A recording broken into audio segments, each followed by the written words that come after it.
بہت سارے دوستوں کو دیکھا ہے کہ ان ایام میں وہ جان بوجھ کر اہل بیت اطہار کے ذکر کے ساتھ جان بوجھ کر صحابہ کے ذکر کو جوڑ دیتے ہیں. ہماری سنت ہے صحابہ کرام کا ادب، صحابہ کرام کی تعظیم، صحابہ کرام کی محبت ہمارے ایمان کا حصہ. مگر محرم الحرام کے دن آئے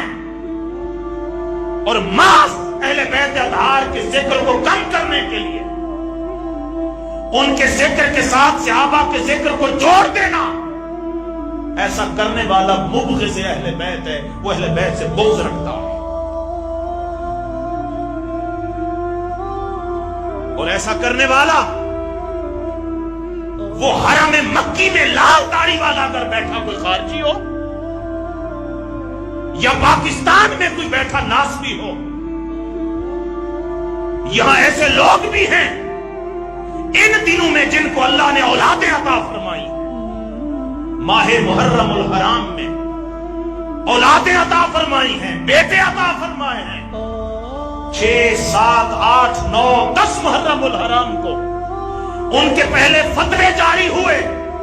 کہ ان ایام میں شادیاں کرو، کوئی مسئلہ نہیں ہے.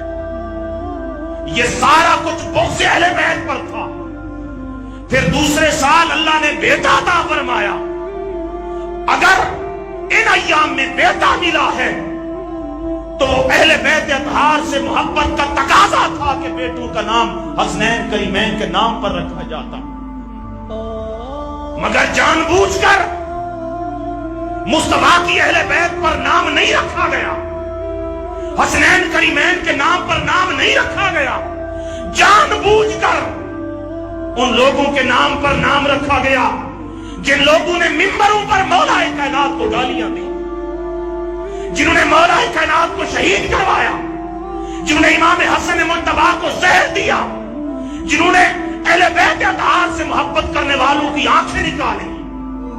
جنہوں نے محض امام نسائی کو اس وجہ سے شہید کیا کہ امام نسائی نے مولا کائنات علی المرتضیٰ کی عظمت میں حدیثیں اکٹھی کی تھی.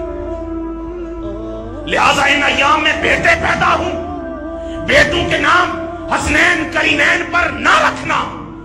یہ ایام آئے حسنین کریمین کا ذکر نہ کرنا اور ان کے ذکر کے ساتھ صحابہ کے ذکر کو جوڑ دینا، یہ سارا عمل دلالت کرتا ہے کہ دل میں بغض اہل بیت بھرا ہوا ہے. اور میرے آقا نے فرمایا من ابغضنا اہل البیت حضرت اللہ یوم القیامت یہودیہ. آپ کے چچا حضرت عباس فرماتے ہیں حضور کی بارگاہ میں آ کر عرض کی یا رسول اللہ، کچھ لوگ ہیں جب آپس میں ملتے ہیں تو اس طریقے سے بازو کھول کر چہرے ہنسی میں مبتلا کر کے ایک دوسرے کے ساتھ ملتے ہیں، لیکن آقا جب آپ کے خاندان والوں کو دیکھتے ہیں، آپ کے گھر والوں کو دیکھتے ہیں تو سینے میں گھٹن آ جاتی ہے،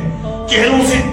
ان کے آثار خوشی متغیر ہو جاتے ہیں. اس موقع پر میرے آقا نے فرمایا میرے چچا رنجیدہ نہ ہوں، پریشان نہ ہوں. من ابغضنا اہل البیت،